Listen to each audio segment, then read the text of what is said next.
إدارة اليوتيوب إدارة عقيمة جدا جدا جدا. ليه بنقول الكلام دوت؟ لأن هي وضعت المنازعات بتاعة القنوات بين الأشخاص في إيد الأشخاص عشان يتحكموا في بعض. ليه؟ أنا كان عندي قناة عليها 43 ألف مشترك، وقناة بدأت تدخل ربح من شهر 11 اللي فات، وأنا عاملها من 6 سنين. فجالي 3 انذارات عبارة عن استخدام ذكاء اصطناعي من قناة صغيرة جدا كل المشتركين اللي فيها 4000. عبارة عن ايه بقى الانذارات ديت؟ 23 ثانية داخل فيديو استخدام للذكاء الاصطناعي بتاع القناة ده، وانا ما اعرفش ان عليه حظر. فطبعا استخدمت الذكاء الاصطناعي بتاعهم في 4 5 فيديوهات جابوا لي انذارات عليهم. فجيت قلت لهم يا جماعة ما كنتش اعرف. المهم من هنا لهنا اليوتيوب وقف لي القناة وقفلها خالص. الكلام ده من شهر 3. جيت استنيت ال90 يوم عشان القناة تشتغل تاني، مع اني منزل 1500 فيديو على القناة 6 سنين. فال3 شهور عدوا وجيت ارجع القناة، اليوتيوب يقول لك لازم وحتما ولا بد تتصالح مع اللي عمل فيك الانذارات. ورحت تتصالح مع اللي عمل فيها الانذارات، قال لي يا تديني 200 دولار يا بلاش.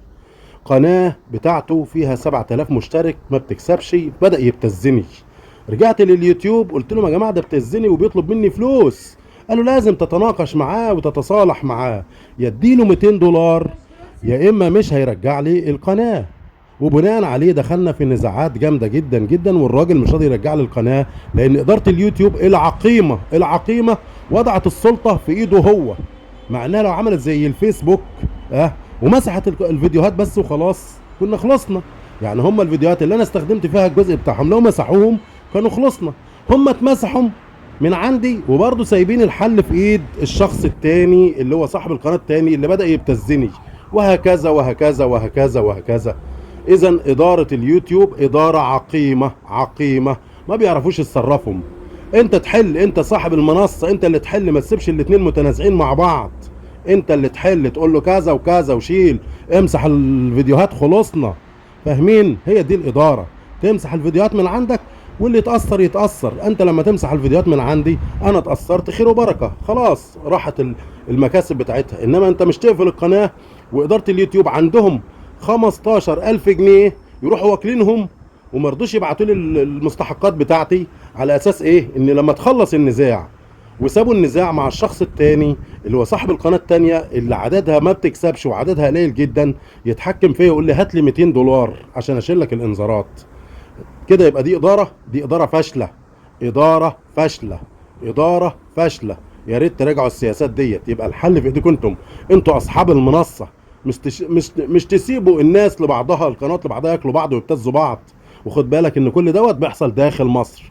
قناة مصرية وانا قناة مصرية. يلا على فكرة انا حاطط الفيديو دوت بس ايه للفت النظر، وتتفرجوا براحتكم وتتبسطوا. هي دي مصر، هي ديت القناة المصرية بيضربوا في بعض ضرب جامد. وإدارة اليوتيوب إدارة عقيمة.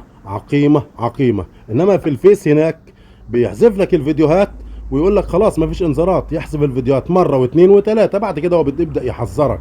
انما يسيبك في ايد واحد مش راضي يصالح لك. وانا بتحايل عليه بقالي 5 شهور من 15/3 وانا بتحايل عليه عشان يشيل الانذارات، مش عاوز يشيلها. يقول لك اديني 200 دولار اديني 200 دولار.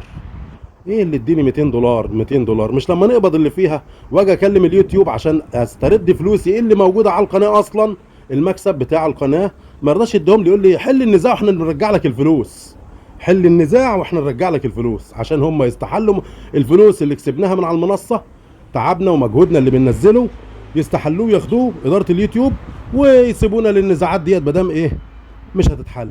وهكذا وهكذا. هي دي اداره اليوتيوب في رعايه الله.